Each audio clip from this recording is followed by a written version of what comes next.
ভাই আপনার মোবাইলটা একটু একটু দম যাইবো একটু বেশি জরুরি আছে দেন না ভাই। আমি আমার মোবাইল সবাইরে দেই না তো।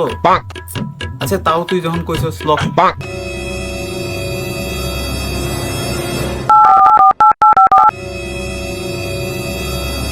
হ্যালো বাবু, তুমি কোথায়? কালকে আমি স্কুল আসবো না তো তাই একটু কল দিছি। তুমি কালকে আমি আসবো না তো যদি দেখে তুমি আসছো আমি নাই তাহলে তো স্যার আমাকে তোমাকে নিয়ে সন্দেহ করবে, কারণ তুমি আসো আমি নাই, তাহলে তো স্যারটা ব্যাপারটা কিরকম নিয়ে সন্দেহ করবে। আচ্ছা রাখি। ভাই আপনাকে অনেক ধন্যবাদ আপনার মোবাইলটা আমাকে দেওয়ার জন্য। ধন্যবাদ।